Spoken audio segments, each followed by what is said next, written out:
Bueno, a continuación vamos a hablar sobre los análisis de mecanismos cuando nosotros consideramos un análisis estático y cuando nosotros analizamos de manera dinámica un mecanismo. Por ejemplo, tenemos este brazo robótico, ¿verdad? El cual, la primera pregunta que nos haremos es ¿cómo diseñarlo? Ya entramos a la parte en la que nos preguntamos ¿qué material poner para que esto resista, verdad? O qué pasaría si esto gira muy rápido. Bueno, para ello hay que tener ciertas consideraciones. Primero, vamos a hacer la primera consideración, que es la más usada o la comúnmente utilizada, que es el análisis estático. ¿Por qué? ¿Por qué es analizado? ¿Por qué? ¿Verdad?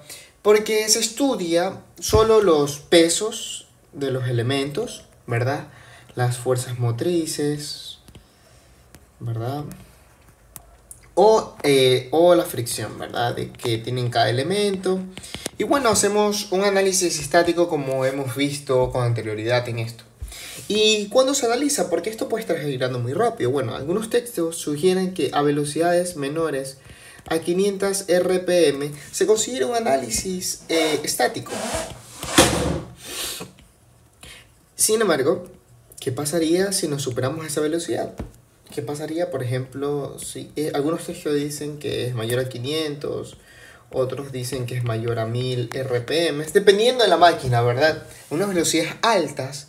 Pues bueno, ahora sí, bueno, bienvenido sea, hay que calcular las fuerzas inerciales. Hay que calcular un análisis cinemático y después un análisis dinámico. ¿A qué me refiero con esto? Bueno, esto es muy fácil y podemos darlo con un ejemplo que voy a mostrar a continuación. Por ejemplo, imagínense que tenemos, ¿verdad?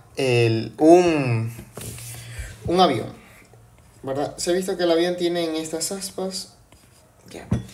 Pregúntense, ok, yo lo puedo tener estático, puedo hacer el análisis estático, cuánto aguanta el material, todo, pero el avión, estas aspas giran muy rápido. O sea, en cierto momento giran tan rápido que estas aspas tienden a doblarse a las altas revoluciones, que giran muy rápido. Y al parar el avión, esto vuelve a su estado de equilibrio, porque no ha pasado su límite de fluencia. ¿Qué es el límite de fluencia? Es lo suficientemente largo para que, para que al estar bajo carga no se rompa, sino que vuelva a su estado inicial. Si pasa ese límite de fluencia, esto se rompe por fatiga en este caso. ¿Listo? Bueno, con respecto a esto, entonces, ¿cómo es que consideramos? ¿Cómo hacemos el análisis de estas consideraciones? Bueno, primero, antes que nada, hacemos un análisis cinemático, porque no sabemos a qué velocidad gira este cuerpo. Entonces, ok, vamos a ver, por ejemplo, yo puedo decir que esta pieza gira a, gira a 10 RPM, pero esto está generando que por acá esto gire a, 700 RPM. Ah, pero esto yo no debería solo considerar debería considerar todo el mecanismo. Por esa razón, yo primero hago un análisis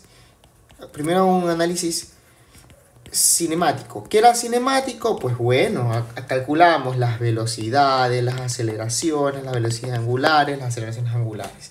Perfecto.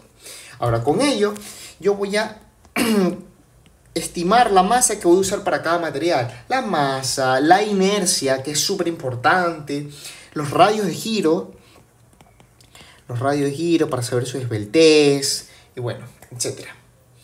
Ahora, sabiendo esto, y sabiendo qué mecanismo actúa, ¿verdad? Con respecto a estas velocidades, entonces nosotros tenemos dos consideraciones. Si omega es menor a 500, y si omega es mayor a 500. ¿Por qué? Porque si es mayor a 500 ya sabemos que vamos a hacer un análisis dinámico. Y si no, vamos a hacer uno estático. ¿Qué pasa si es estático? Bueno, si es estático, entonces lo que vamos a decir es que no consideramos sus masas. O sea, dependiendo, pues no, o sea, ya ahí entraríamos a diseños de elementos mecánicos. Consideramos sus masas, hacemos sus masas cero, bajo tantos RPM, ¿verdad? O consideramos sus masas o sus inercias para hacer solo las fuerzas estáticas que actúan en el cuerpo, ¿verdad? Y ahí poder calcular las fuerzas, los esfuerzos cortantes, los esfuerzos, que son estos esfuerzos de tensión, compresión, esfuerzos cortantes, esfuerzos de presión, bueno, lo que ocurre en la máquina. Y así poder de verdad dimensionar la máquina. Y en el caso de acá, una vez hagamos el análisis dinámico, calculemos las fuerzas de nuevo. Ahí nos toca calcular las fuerzas y con ello íbamos, bueno, como ya mencioné, es lo mismo, para saber su dimensionamiento. ¿A qué quiero llegar con esto? Que la parte, yo puedo tener, para diseñar una máquina, como un ingeniero, ¿verdad? Analizo la parte estática, porque, ok, la mayoría de los cuerpos están en equilibrio, pero a veces hay máquinas que van a tener una cinemática muy elevada y es el propio movimiento tan acelerado va a generar fatiga en la máquina. Y esta fatiga ya nos podemos calcular, por ejemplo, vamos a poner esta barrita articulada. Yo pongo esta barrita. En equilibrio yo la puedo dejar ahí. Bacán, increíble. La mano aguanta ahí. Pero ¿qué pasa si esto yo lo comienzo a girar muy rápido? Esta parte de aquí va a haber un esfuerzo cortante que va a estirar para afuera. Que va a ser muy diferente al esfuerzo que yo tenía acá. Porque acá era solo el que aguantaba el peso, ¿verdad? Y había un esfuerzo cortante, yo qué sé, aquí que era muy pequeño. Sin embargo, entre más yo acelere esto, más su esfuerzo cortante va a comenzar a subir. Y por eso esto se va a cortar y ¡pum! Sale disparado y puede herir a una persona, ¿verdad? Bueno, con esto en noción, vamos a aclarar ahora cómo realizar estos análisis, ¿verdad? Entonces, para ello, yo tengo presente un lema que vamos a utilizar para el análisis de mecanismos, ya sea el estático y ya sea el dinámico. ¿A qué se refiere con esto? Es muy interesante este lema, este es un lema. O sea, se cumple porque se cumple. Cuando tú tengas un cuerpo, X razón, ¿verdad? Y sabes que le actúan dos fuerzas que no sabes por dónde provienen. Solo dos fuerzas están actuando sobre ese cuerpo. Este cuerpo va a actuar, ¿verdad? Sus fuerzas siempre van a ser colineales. Colineal a ese punto. Cuando dos fuerzas, ojito, cuando dos fuerzas... Profe, aquí podría haber un momento. Sí, podría haber un momento, no pasa nada. Lo que nosotros tenemos que tener presente y súper seguro es que, por ejemplo, una torsión en este cuerpo, que si dos cuerpos actúan y están sabemos que no hay equilibrio estático, ¿verdad? O está en equilibrio dinámico, ¿verdad? Este cuerpo va a tener fuerzas colineales, ¿ok? Ahora, ¿qué pasaría si son tres fuerzas? O cuatro fuerzas, o cinco fuerzas, bueno, nos vamos largo. Pues bueno, se tiene que generar una posición de geometría en la cual los tres coincidan. Entonces todas estas fuerzas que están actuando en este cuerpo se van a reorganizar para buscar el equilibrio más óptimo. Y como pueden observar, si nosotros hacemos este equilibrio en base a esto solo es para saber las direcciones, ¿verdad?